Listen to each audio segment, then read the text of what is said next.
I don't know why they're all in a jar together, and I don't know why I can't open it.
I better check in with these veggies out here, which have been doing very well.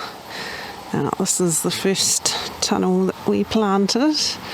I'll have to check when I planted them because I can't remember how many weeks they've been in here now. A couple of weeks. I'll write it up on the screen. Down the far end there's a volunteer potato or two. Actually there's probably a few in here. I mean, I did purposely leave some of the little wee ones just because I thought I'd see what happens. The lettuces are doing really well. I need to harvest a few leaves off those. That's good. And these are the broccoli bell star. They're looking extremely healthy and happy. I'm just going to leave the netting on because there is a white butterfly hanging around. Whoops, I mean these were cauliflowers actually. Which cauliflower was that? I'll have to check my labels on my video. I don't know where my label's gone. Cauliflowers, uh-oh, something's gotten into that one though. These are the broccoli bell stars.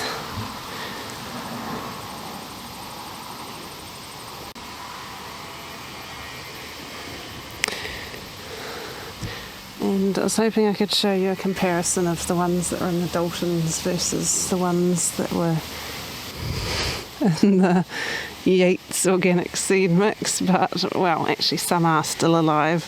There's one there and one up the back there, and there's this one's doing the best actually, one there, but there's one that was planted in the Dalton's organic seed mix there, and then here's one that was in the Yates organic seed mix.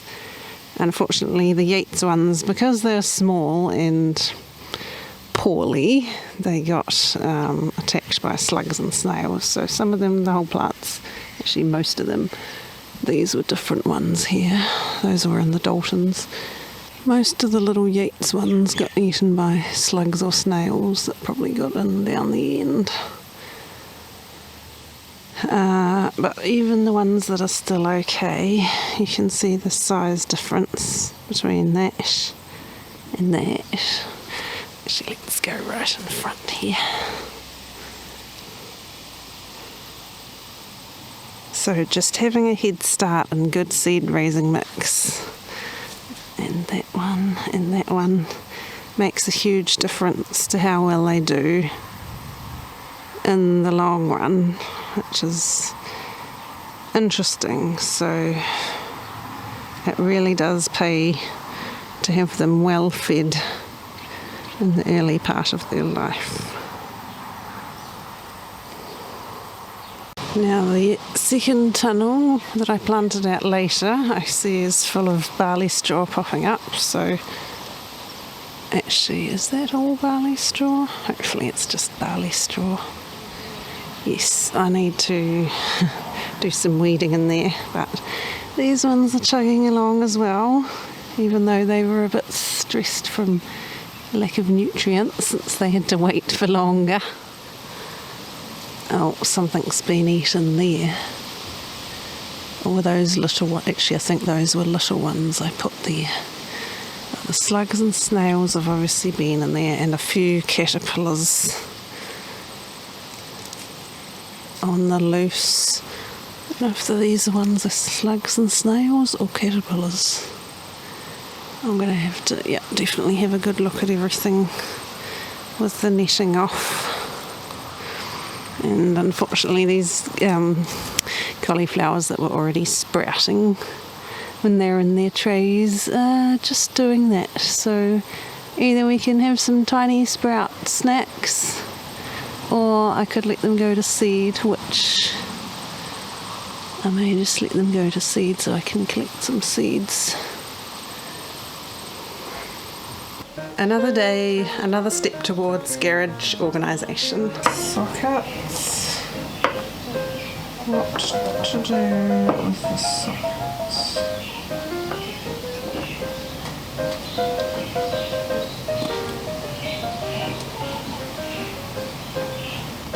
These are all inch measurements. I don't know what 7/16 of an inch is.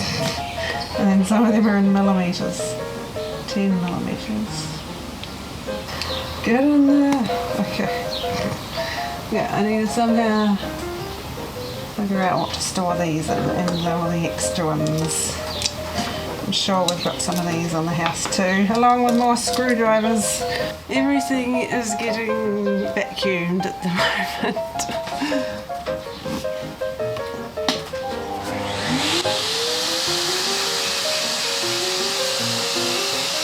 There's a jar that I can't open. It's got a little light bulb, some screws. What is that? The top of a pen with a something. Nails and some glue. No, rubber cement.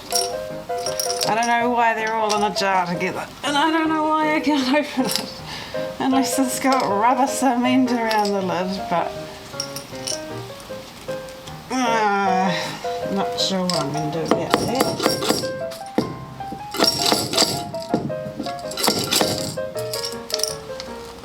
I'm going to have to see if Steve can open it.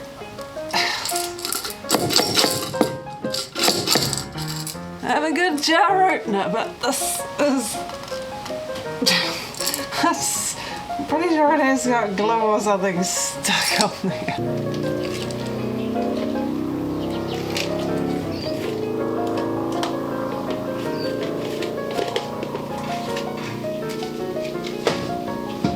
We've had our drill bits sitting in our old bread bin, which got deregistered from the kitchen once it started fleeking paint on the bottom. So I figured it'd be fine for storing stuff in the garage. So it has got our drill bits and all sorts of other little drill bits that need sorting out in there. But it's also got these big long ones that Steve got from somewhere.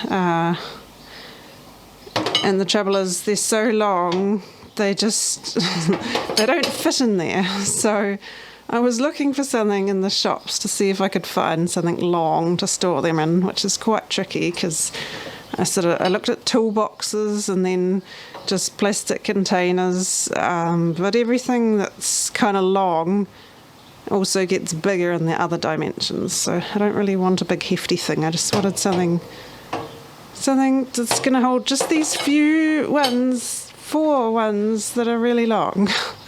And then while I was cleaning up the workbench, I found this, which had it was in a box, and it had our pens and pencils and tape measures and a few other bits and pieces. The levels and things were kind of all stuffed in there. This is a metal, it's a nice red colour too, which always floats my boat, tool caddy. So I bought this from the Restore, I think it was. Was it the Restore? Or maybe the Dump Shop. It was one of the second-hand stores. And for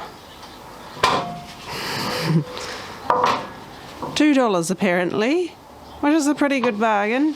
And once I got everything out of here, I looked at it and I thought that looks just long enough for the drill bits. And what do you know? It is just long enough to fit the long drill bits in there. So how convenient is that? Yes. I still have to figure out how to, it's not gonna, well, I still have to figure out what to do with this one, because, well, maybe I could put that in there.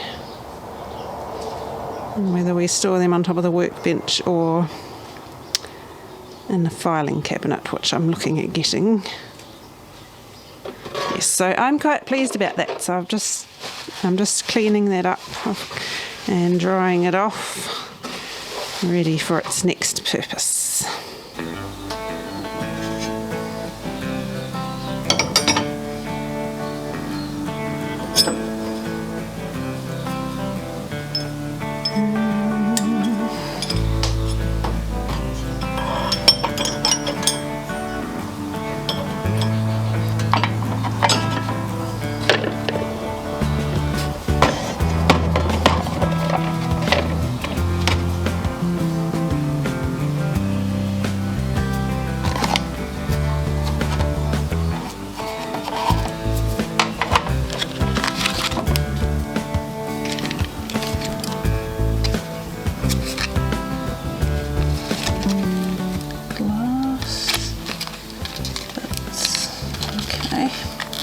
We have a lot of old drill bits, those ones are good, that are rusty, and all sorts of various mixtures of things, so gonna need to go through them all and see what is worth keeping.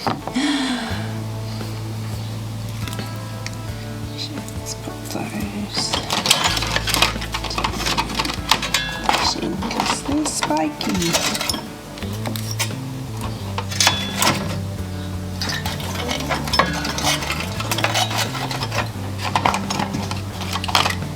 Time to call it a day for the garage today, but I've made good progress, so everything helps. So I've been through everything on the workbench now, which is good. I got all the drill bits sorted into here. They're not going to stay here because it'll just get all dusty, but for now they're there, and I'll probably end up putting them in a cabinet when we get one. And along with various other power tools and things. We've got a few little screwdrivers here which don't fit into these holders, so I have to think about what to do with those. I mean, you can do what I've done with these and put them over two hooks like that, but I mean, I know we've got more screwdrivers inside, so I still have to figure those out as well. I haven't quite finished sorting out the screwdriver situation. I could put them that way if I have to, but I could also, one thing I could do is cut off an end of a pipe and have them together in a pipe and attach that onto the wall somehow, or I could also put them up here. This holder here was in the middle, up against the middle window, but I didn't like it being there because I always felt like you were sort of leaning over across the middle of your work to reach things, whereas, I mean, you're still leaning over just as far here, but I feel like it's closer to everything else. So I may change the holes and things. Actually, I added a piece of timber on the bottom there because these holes over here didn't go right through this piece of timber, but these holes here did. They went straight through, so I guess it's alright if you're going to hold screwdrivers that would just sit there with their handles and not fall through. But since I want to have pencils near the edge there, I mean, I may change my mind anyway. Maybe I'll just shove the little screwdrivers in there and move the pencils and things along. I haven't, whoops, there's a magnet sticking onto that. I haven't finished figuring this stuff out yet, and there's some, now the magnet wants to connect to everything. There's some random bits sitting up here that need to be sorted. And stuff down the end here. There's a little fish tank and a bunch of fish tank supplies, which I may keep. It would be nice to have fish again one day. Angus is keen for some fish, but we'll see. This isn't really useful for insects or frogs or anything else because it's open at the top here and here for the filter that fits in there. So I'm just thinking about whether we're going to keep that or not. And then over here is all the paint and stain adhesives, some more paint and various things and that sitting in those trays. So I haven't sorted through those in this session, and this is a recent session, but I've sorted through those previously, so I will need to go. Oh, there's a spider lurking in there. Hello. Spiders make webs everywhere. So I need to sort through those and figure out where to keep those as well. But for now, there's actually workbench space, which is nice. And most of the tools, the hand tools, are up here. So we'll have a closer look at that when I've finished a few more bits and pieces. I need to sort out these drawers next, what's going to be stored in those. These that I've used most of the peg hook hangers we had, but there are a few left. And some nails and screws I need to sort through as well. So bits and pieces there. And I need to get some more plasterboard for the back wall, and the bits and pieces I need for the timber, making the timber wall. And then we've got to sort through all the stuff in the middle of the garage.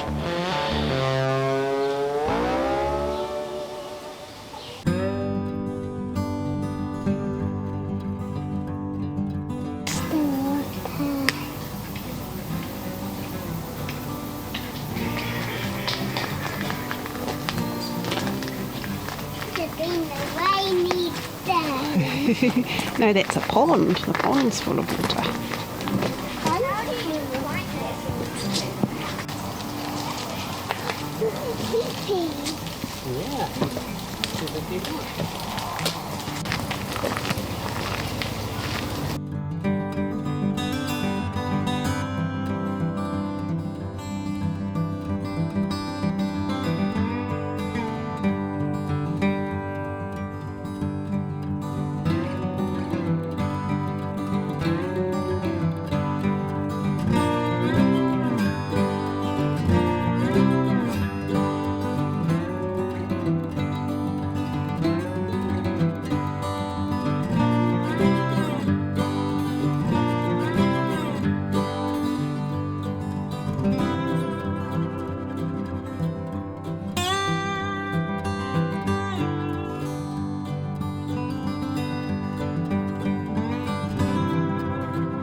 Thanks for joining us in today's vlog, guys. Choose to grow hope, and we'll see you next time. Bye.